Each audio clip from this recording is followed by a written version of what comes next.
Hello mga palangga. At nandito naman kami sa aming bahay upang maglinis ng aming atubang sa amon nga balay.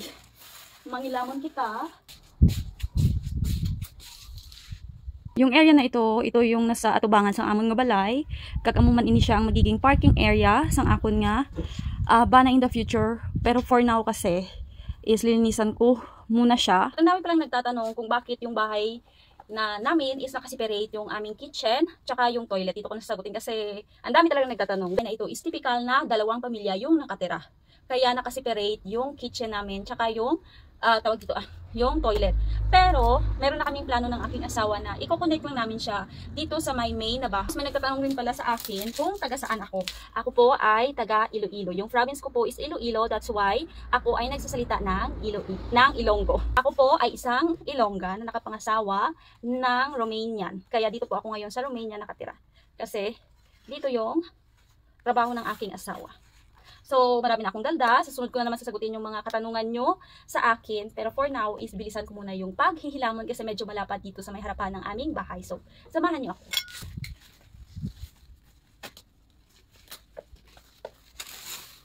Ilalagay ko na naman siya sa may pungga or sa may, dito nga, sa may ganito kasi wala pa po akong lagayan ng mga hilamnan ko ba. Kasi hindi pa ako nakapag-clean doon sa likod. Matigas yung lupa. Pero carry lang naman, bunga ko.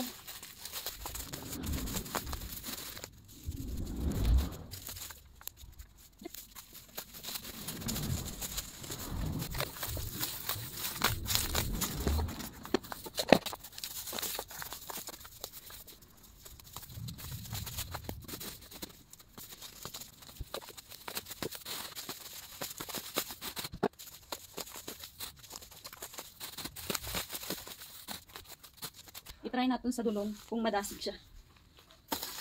Kaya kung bisawon, mahinay. So, ito na lang. And anad po ako sa trabahong bukid. Kasi dati, nagapangahoy kami sa may Balaan, Bukid ba. Nangangahoy kami doon and super layo para sa aming bahay.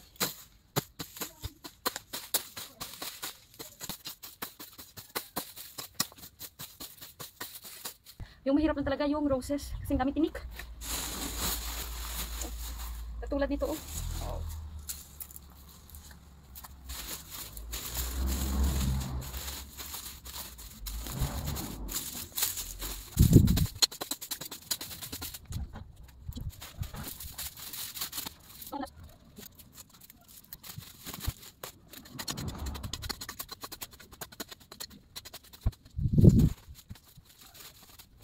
Ganda na pagka-yellow ng rose oh.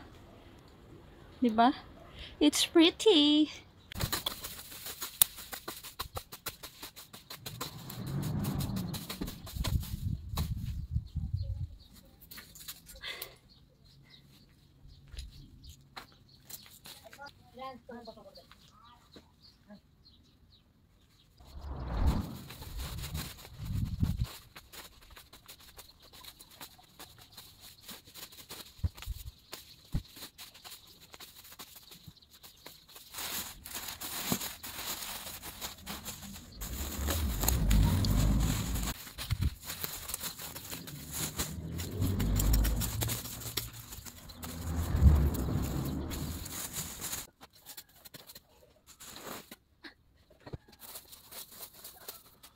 Welcome sa aking nalinisan.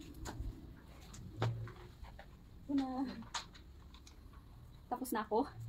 Pero uulitin ko lang siya. Pero at least, natanggalan ko na siya ng mga gamo-gamo kag nag-clear ng iyang itsura. Ipakita ko sa inyo. Ayan na mga palangga. O diba? Nakita niyo na ba yung final result? At yan na nga kahit paano is malinis na yung garden. It's not totally na malinis pero at least diba? Natanggal na yung mga damo-damo. Tapos yun naman, yung asawa ko na lang yung puputol niyan. Ng mga ganyan. Kasi nahirapan ako magputol. So ito na nga siya. O diba? Malinis na. At ito yung aming mga basura.